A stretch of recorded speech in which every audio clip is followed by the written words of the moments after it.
Welcome to ETV India.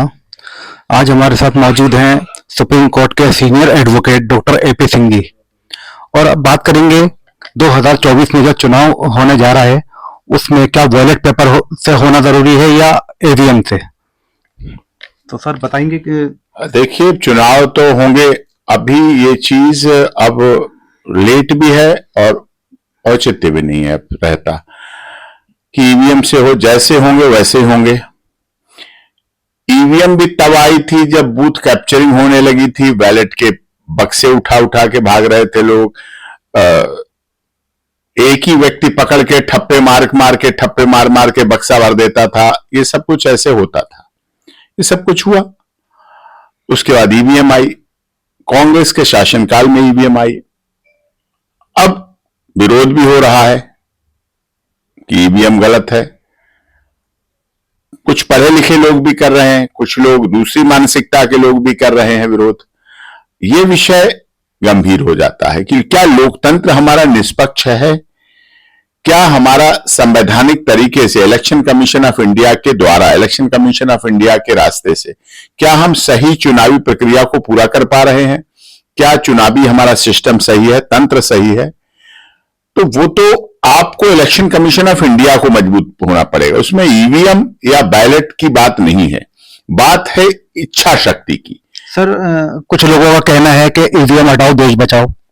नहीं, अब अगर ईवीएम हटाओ वाली बात कहते हैं तो हमारे केजरीवाल जी की दिल्ली सरकार बनी, ईवीएम पे बनी। हिमाचल प्रदेश में सुक्खू जी की सरकार बनी।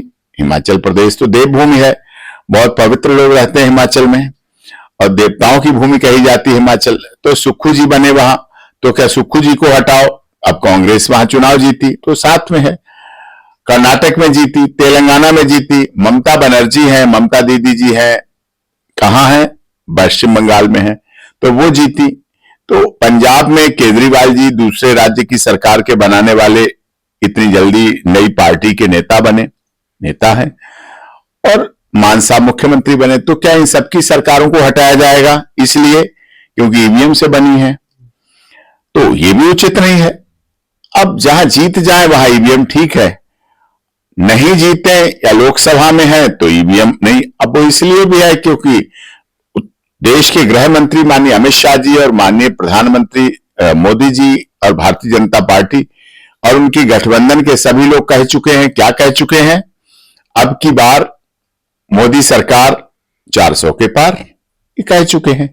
तो अब ये नारा लोगों को लग रहा है कि अगर अमित शाह जी ने कहा है, राजनीति के चाणक्य ने कहा है, तो कोई वजनदार बात ही कही है। तो हल्की बात कभी अमित शाह जी ने अपने राजनीतिक जीवन में की नहीं, कही नहीं, बोली नहीं। तो इसलिए भी लोगों को लग रहा है क्या कारण है? तो ईवीएम पे बोलो कि हार तो आगे होगी ही। तो लेकिन है, विदेशों में भी ईवीएम रही, कई जगह ईवीएम रही, कई जगह ईवीएम हटी।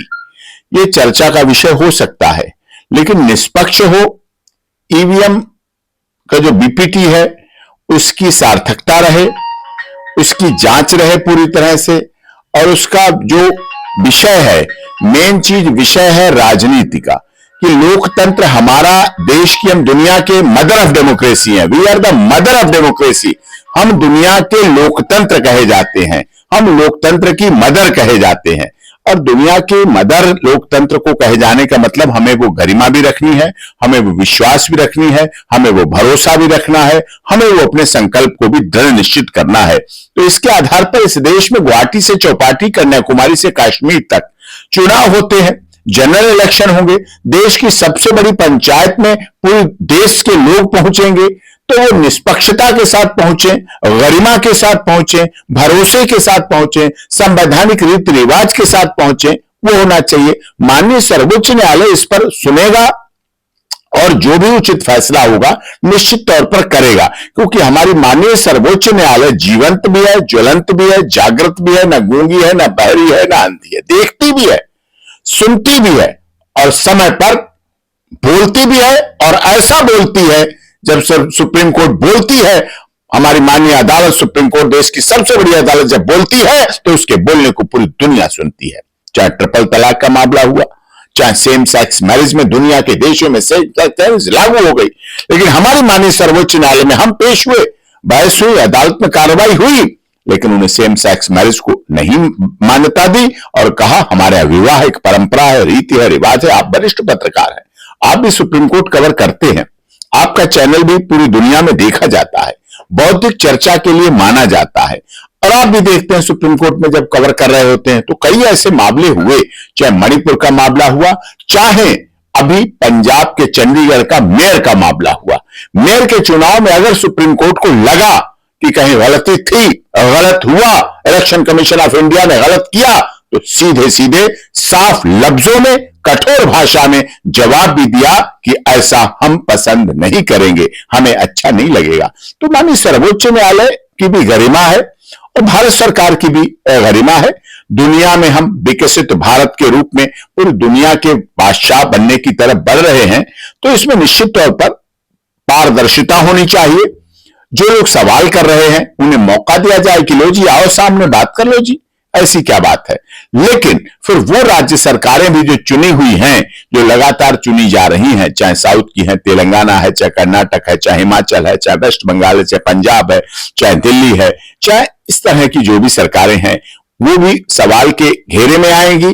फिर वो विरोध करने लगेंगे तो विरोध और पक्ष विपक्ष यही बन जाएगा, तो विपक्ष में ही विपक्ष बन जाएगा। जब विपक्ष में ही विपक्ष बन जाएगा तो सत्ता पक्ष को तो उसका लाभ मिलेगा ही और सरकार को तो उसका लाभ मिलेगा ही।